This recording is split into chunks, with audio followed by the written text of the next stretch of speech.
Hello students, video शुरू करने से पहले प्लीज चैनल को लाइक, शेयर और सब्सक्राइब जरूर करें। एक इम्पॉर्टेंट इन्फॉर्मेशन, अगर आपको इस वीडियो के नोट्स चाहिए तो डिस्क्रिप्शन बॉक्स में दिया गया डाउनलोड लिंक चेक करें। Thank you. चलिए शुरू करते हैं। इस वीडियो में हम पढ़ेंगे BPCE 11 स्कूल साइकोलॉजी के प्रीवियस ईयर क्वेश्चन और most important questions with answers. यह क्वेश्चंस आपके एग्जाम के लिए बहुत इम्पॉर्टेंट है। अगर आपने ये अच्छे से कर लिए तो एग्जाम निकलना पक्का है। Let's begin. Question 9, explain the causes of intellectual disability, mental retardation. Question explanation. इस क्वेश्चन में हमें बताना है कि इंटेलेक्चुअल डिसेबिलिटी या मेंटल रिटार्डेशन के क्या क्या कॉजेज होते हैं। हमें genetic, biological, prenatal, perinatal, postnatal और एनवायरमेंटल रीजंस को डिटेल में एक्सप्लेन करना है। आंसर। इंट्रोडक्शन। इंटेलेक्चुअल डिसेबिलिटी एक डेवलपमेंटल कंडीशन है जिसमें चाइल्ड के इंटेलेक्चुअल फंक्शनिंग और अडैप्टिव बिहेवियर दोनों में लिमिटेशन होता है। यह यूजुअली 18 साल की एज से पहले दिखाई देता है और लर्निंग, रीजनिंग और प्रॉब्लम सॉल्विंग स्किल्स को अफेक्ट करता है। American association on intellectual and developmental disabilities AAIDD कहता है कि इसके कॉजेज बहुत सारे हो सकते हैं, जेनेटिक प्रॉब्लम से लेकर सोशल और एनवायरमेंटल डेप्रिवेशन तक। आइए डिटेल में देखते हैं। Main body. 1. जेनेटिक और हेरेडिटरी कॉजेज। काफी केसेस जीन्स और क्रोमोसोम्स की वजह से होते हैं। Chromosomal disorders, down syndrome, trisomy 21, fragile x syndrome, Turner syndrome जैसी कंडीशंस में इंटेलेक्चुअल डिसेबिलिटी कॉमन है। सिंगल जीन डिसऑर्डर्स जैसे फिनाइलकेटोन्यूरिया PKU, जिसमें एक अमीनो एसिड ब्रेक नहीं होता और ब्रेन डैमेज होता है अगर ट्रीटमेंट ना मिले। इनहेरिटेड फैक्टर्स, अगर फैमिली में हिस्ट्री हो तो रिस्क ज्यादा होता है। एग्जाम्पल, फ्रैजाइल एक्स सिंड्रोम वाले बच्चे को लर्निंग और स्पीच डिले होता है। 2. प्रीनेटल कॉजेस, बर्थ से पहले। मैटरनल हेल्थ, अगर मां को प्रेगनेंसी के दौरान रूबेला, सिफिलिस या इन्फेक्शंस हो जाए तो फीटस अफेक्ट होता है। सब्सटेंस अब्यूज, अल्कोहल और ड्रग्स यूज करने से फीटल अल्कोहल सिंड्रोम हो सकता है। न्यूट्रिशन की कमी, आयोडीन और फोलिक एसिड की कमी ब्रेन डेवलपमेंट को रोक देती है। टॉक्सिन्स, रेडिएशन, प्रेगनेंसी में एक्सपोजर भी रिस्क फैक्टर है। केस एग्जाम्पल, अल्कोहल यूज करने वाली मां के बच्चे में लो IQ और डिलेड डेवलपमेंट होता है। 3. पेरिनेटल कॉजेस, बर्थ के समय। बर्थ इंजरीज, अगर डिलीवरी में ऑक्सीजन ना मिले या इंजरी हो जाए तो ब्रेन डैमेज हो सकता है। प्रीमेच्योर बर्थ, जल्दी पैदा होने वाले बच्चों का ब्रेन फुली डेवलप नहीं होता। लो बर्थ वेट 2.5 kg से कम वेट वाले बच्चे में डेवलपमेंटल डिले का रिस्क होता है। इलिस्ट्रेशन, पेरिनेटल एस्फिक्सिया, ऑक्सीजन न मिलना, परमानेंट ब्रेन इंजरी और रिटार्डेशन का कॉज बन सकता है। 4. पोस्टनेटल और एनवायरमेंटल कॉजेस, बर्थ के बाद। हेड इंजरीज, एक्सीडेंट या ट्रॉमा के बाद ब्रेन डैमेज हो सकता है। इन्फेक्शंस, मेनिंजाइटिस, एन्केफेलाइटिस जैसे डिजीजेस ब्रेन को डैमेज करते हैं। मैलन्यूट्रिशन, चाइल्डहुड में protein energy malnutrition cognitive growth को रोकता है। टॉक्सिक एक्सपोजर, लेड पॉइजनिंग से इंटेलिजेंस लो हो जाता है। साइकोसोशल फैक्टर्स, पॉवर्टी, नेग्लेक्ट और लैक ऑफ स्टिम्युलेशन भी रिटार्डेशन का कॉज बन सकता है। एग्जाम्पल, बच्चे जो डिप्राइव्ड ऑर्फनेजेस में रहते हैं उनका लैंग्वेज और थिंकिंग डेवलपमेंट स्लो होता है। कंक्लूजन, आखिर में इंटेलेक्चुअल डिसेबिलिटी एक मल्टीफैक्टोरियल कंडीशन है जिसमें बायोलॉजिकल, सोशल और एनवायरमेंटल सभी फैक्टर्स का रोल होता है। जेनेटिक प्रॉब्लम्स, प्रीनेटल और पेरिनेटल कॉम्प्लिकेशंस और पोस्टनेटल कंडीशंस इसका मेजर कॉज है। अगर अर्ली डायग्नोसिस और प्रॉपर केयर मिले तो रिस्क कम हो सकता है। इसलिए पेरेंट्स, टीचर्स और साइकोलॉजिस्ट्स को साथ मिलकर प्रिवेंटिव और सपोर्टिव केयर देना चाहिए। If you need the notes of this video, there's a download link in the description box. Be sure to check it out. Thank you. Question 10. Play therapy. Question explanation. इस question में हमें play therapy के बारे में लिखना है। मतलब इसका definition, purpose, कैसे काम करता है और क्यों बच्चों के emotional और behavioral problems को समझने में ये important है।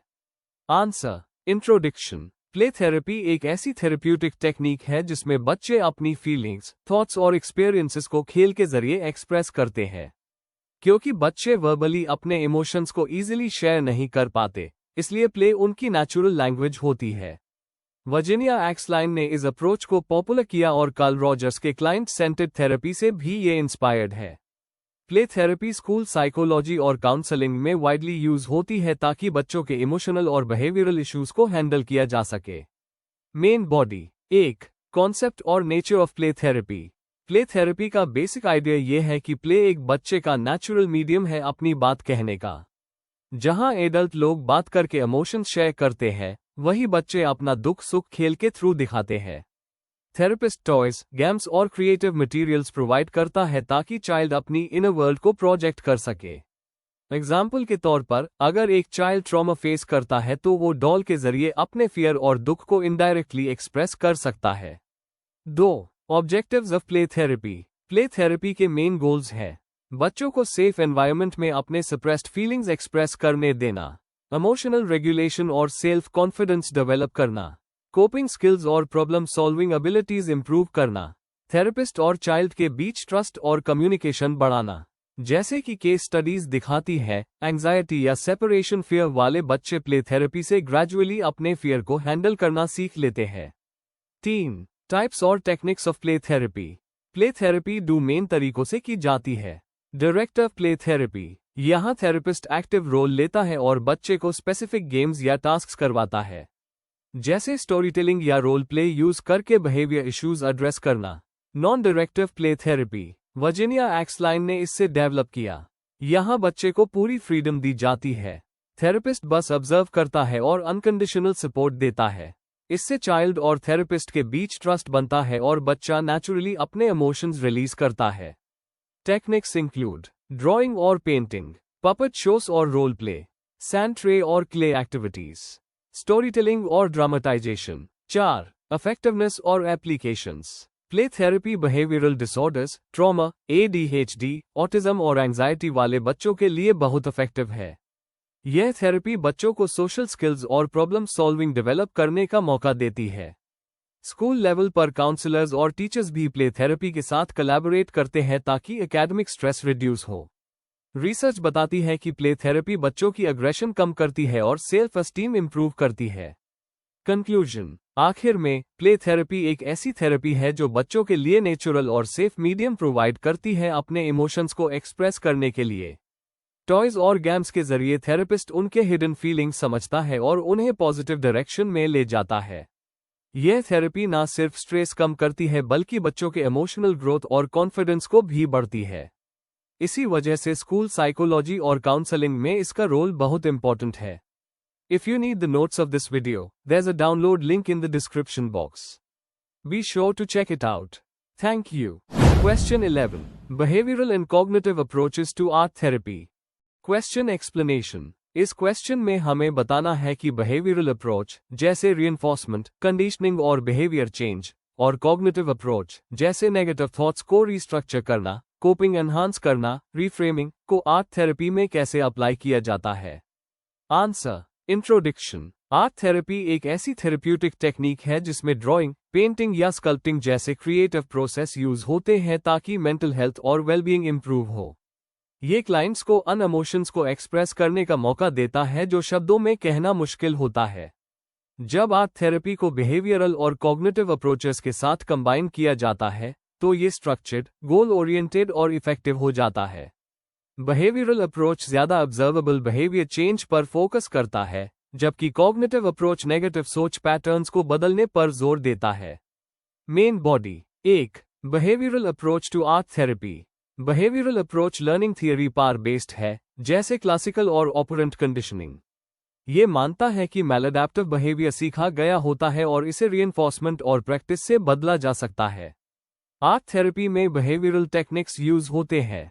Positive reinforcement. जब क्लाइंट अपने फीलिंग्स को आर्ट के जरिए एक्सप्रेस करता है तो उसे एनकरेज और प्रेज करना। शेपिंग। धीरे धीरे क्लाइंट को आर्ट यूज करने के लिए गाइड करना, सेल्फ कंट्रोल या सोशल इंटरेक्शन के लिए। Exposure techniques. आर्ट के जरिए ग्रेजुअली फियर्स को कन्फ्रंट करना। एग्जाम्पल, ऑटिज्म वाले बच्चों में ड्राइंग के साथ टोकन रीइंफोर्समेंट यूज करके उनकी सोशल स्किल्स इंप्रूव की जा सकती है। गोल, नेगेटिव बिहेवियर्स को कम करना और पॉजिटिव कोपिंग रिस्पॉन्सेस डेवलप करना। 2. Cognitive approach to art therapy. Cognitive approach का मेन फोकस है कि सोच हमारे इमोशंस और बिहेवियर को कैसे इम्पैक्ट करती है। अगर सोच नेगेटिव है तो प्रॉब्लम क्रिएट होती है, और अगर इसे रिस्ट्रक्चर करे तो हीलिंग पॉसिबल है। आर्ट थेरेपी में कॉग्निटिव टेक्निक्स होते हैं। कॉग्निटिव रिफ्रेमिंग, क्लाइंट को मोटिवेट करना कि वो अपने नेगेटिव इमेजेस को पॉजिटिव आर्ट में बदले। प्रॉब्लम सॉल्विंग, आर्ट प्रोजेक्ट्स के जरिए इश्यूज एनालाइज करना और नए सॉल्यूशन सोचना। कॉग्निटिव रिहर्सल, अपने सक्सेस या पॉजिटिव सिचुएशंस ड्रॉ करके मेंटली रिहर्स करना। एग्जाम्पल, लो सेल्फ एस्टीम वाले क्लाइंट को सेल्फ पोर्ट्रेट बनवाने से उनकी स्ट्रेंथ्स पर फोकस कराया जा सकता है। गोल, इर्रेशनल बिलीफ्स को चैलेंज करना और हेल्दी थॉट पैटर्न्स डेवलप करना। 3. Integration of behavioural and cognitive approaches, आजकल थेरेपी में दोनों को कंबाइन करके cognitive behavioural art therapy CBAT उस किया जाता है। इसमें क्लाइंट्स अपने थॉट्स को ड्राइंगस के जरिए एक्सटर्नलाइज करते हैं, कॉग्निटिव एस्पेक्ट। फिर थेरेपिस्ट रीइंफोर्समेंट बिहेवियरल एस्पेक्ट से उन्हें हेल्दी कोपिंग सिखाता है। एग्जाम्पल, एक एंग्शियस टीनेजर पहले अपनी वरीज ड्रॉ करता है, कॉग्निटिव, और फिर थेरेपिस्ट उससे relaxation based art task practice करने पर इनकरेज करता है, behavioural. 4. Applications and benefits, children और adolescents, ADHD, autism, trauma, conduct disorder में helpful. Adults, depression, anxiety, PTSD और स्ट्रेस के केसेस में उस होता है। स्पेशल पॉपुलेशंस, जिन लोगों को वर्बल कम्युनिकेशन में दिक्कत है, उनके लिए आर्ट थेरेपी एक स्ट्रॉन्ग मीडियम है। Benefits include, self awareness improve होता है, नेगेटिव बिहेवियर्स रिड्यूस होते हैं, इमोशनल रेगुलेशन बेटर होता है, कोपिंग और प्रॉब्लम सॉल्विंग स्किल्स एनहांस होती है। कंक्लूजन, बिहेवियरल और कॉग्निटिव अप्रोचेस आर्ट थेरेपी को बैलेंस और स्ट्रक्चर देते हैं। बिहेवियरल एस्पेक्ट क्लाइंट्स को पॉजिटिव रीइंफोर्समेंट के जरिए अडेप्ट करना सिखाता है, जबकि कॉग्निटिव एस्पेक्ट उनकी सोच और बिलीफ सिस्टम को चेंज करता है। दोनों मिलकर थेरेपी को इफेक्टिव बनाते हैं, स्पेशली आन बच्चों और इंडिविजुअल्स के लिए जिन्होंने इमोशनल और बिहेवियरल चैलेंजेस फेस किए हैं। आर्ट के जरिए हीलिंग और ग्रोथ का प्रोसेस और भी नेचुरल बन जाता है। If you need the notes of this video, there's a download link in the description box. Be sure to check it out. Thank you. Question 12. Causes of visual impairment. Question explanation. इस question में हमें visual impairment के अलग अलग causes explain करने हैं। हमें biological, medical, genetic, environmental और सोशियो इकोनॉमिक रीजंस कवर करने चाहिए जो विजन को अफेक्ट करते हैं। साथ ही एग्जाम्पल्स और स्कूल कॉन्टेक्स्ट का इम्पैक्ट भी मेंशन करना जरूरी है। Answer, introduction. विजुअल इम्पेयरमेंट का मतलब है आंखों की रोशनी का कम हो जाना या खत्म हो जाना, चाहे ट्रीटमेंट या स्पेक्स यूज करने के बाद भी। यह पार्शियल विजन लॉस भी हो सकता है या कंप्लीट ब्लाइंडनेस भी।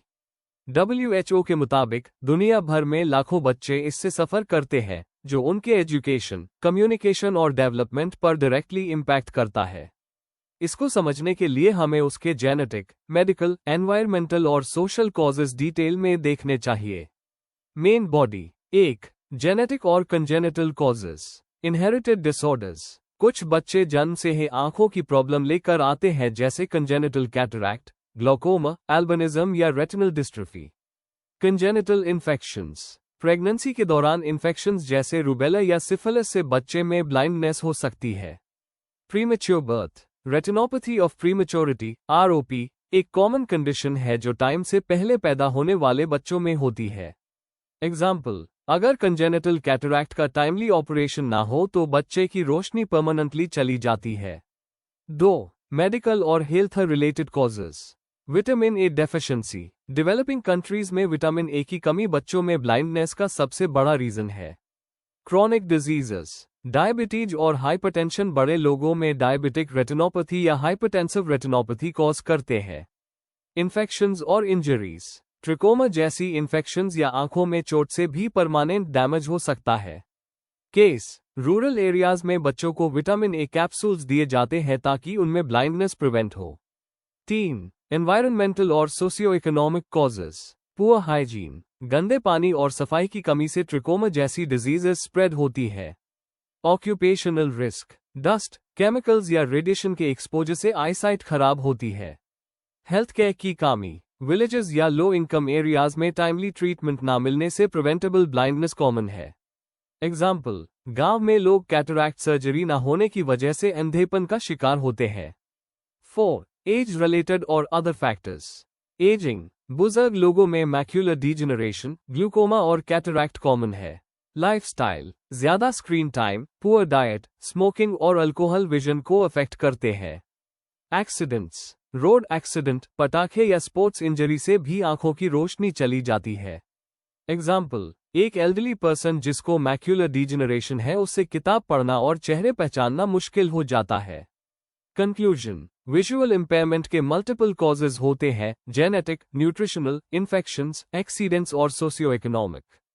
इनमें से बहुत सारे केसेस प्रिवेंट किए जा सकते हैं अगर अर्ली डायग्नोसिस और प्रॉपर हेल्थ केयर मिल। स्कूल्स और फैमिलीज को मिलकर अवेयरनेस और टाइमली ट्रीटमेंट एंश्योर करना चाहिए। ऐसा करने से बच्चों का एजुकेशन और सोशल इंक्लूजन दोनों इंप्रूव हो सकता है। Before we end, please like, share and subscribe the channel for more such study materials and one important information। अगर आपको नोट्स चाहिए तो डिस्क्रिप्शन बॉक्स में डाउनलोड लिंक दिया हुआ है, जरूर चेक करें।